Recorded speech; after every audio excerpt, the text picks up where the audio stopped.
Film की शुरुआत एक आदमी से होती है जो अपनी गाड़ी से जा रहा होता है। अचानक से उसकी गाड़ी एक हिरण से टकरा जाती है।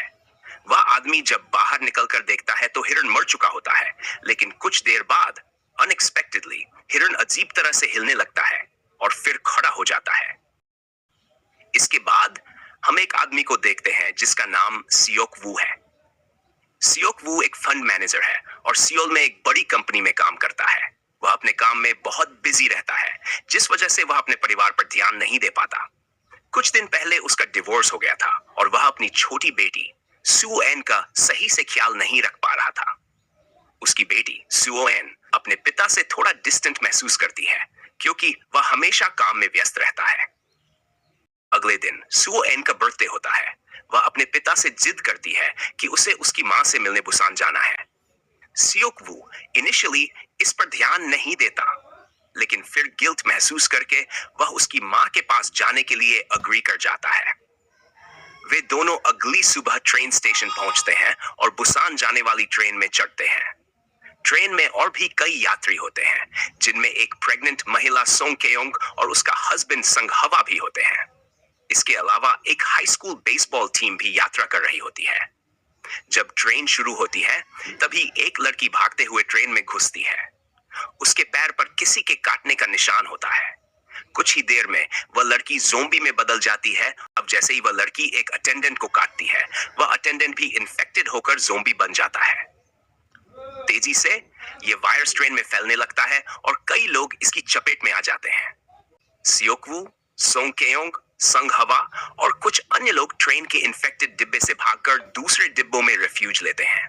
ट्रेन में हो रहे न्यूज ब्रॉडकास्ट से पता चलता है कि ये ज़ोंबी वायरस सिर्फ ट्रेन में ही नहीं, बल्कि पूरे शहर में फैल चुका है। सियोल और अन्य बड़े शहरों में भी यह वायरस अनकंट्रोलेबली फैल रहा है और वहां के लोग भी ज़ोंबी में बदल रहे हैं।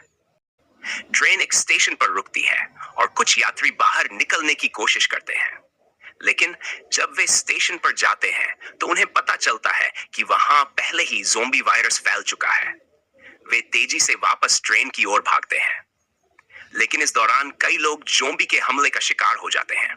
सियोक वू, सू एन और बाकी बचे हुए लोग वापस ट्रेन में अपनी जर्नी को कंटिन्यू करते हैं। ट्रेन की यात्रा डेंजरस होती जा रही थी। सियोक वू और कुछ अन्य लोग अगले सुरक्षित डिब्बे में जाने की कोशिश करते हैं, लेकिन हर डिब्बे में ज़ोंबी होते हैं।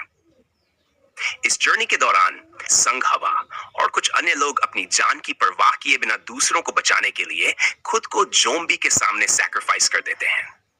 वहीं एक सेल्फिश सीओ युंग सुक, जो ट्रेन में भी मौजूद था, बार बार अपने सेल्फिश एक्शन से दूसरों की जान खतरे में डालता है।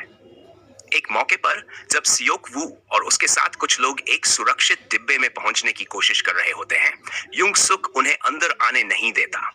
उसका मानना होता है कि वे लोग भी शायद इन्फेक्टेड हो चुके हैं। इस सेल्फिशनेस की वजह से कई लोग ज़ोंबी के शिकार हो जाते हैं। ट्रेन की जर्नी के आखिरी पड़ाव में रास्ता ब्लॉक्ड हो जाता है क्योंकि ट्रैक्स बंद होती हैं। पैसेंजर्स को बाहर निकलकर किसी दूसरी ट्रेन की तलाश करनी पड़ती है। इस दौरान युंगसुक अपनी जान बचाने के लिए कंडक्टर को धक्का देता है, जिससे कंडक्टर की मौत हो जाती है। अंत में युंगसुक खुद भी इन्फेक्टेड हो जाता है और ज़ोंबी में बदल जाता है। सेकवू और सुएन के साथ सोंग केयोंग बच जाते हैं, लेकिन आखिरी फाइट में युंगसुक सोकवू को काट लेता है। सोकवू समझ जाता है कि अब वह भी ज़ोंबी में बदलने वाला है।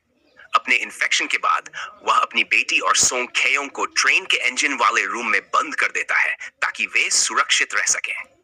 अपनी बेटी को अंतिम बार गुड बाय कहते हुए सोकवू ट्रेन से कूद जाता है, ये जानकर कि वह अब ज़ोंबी बनने वाला है।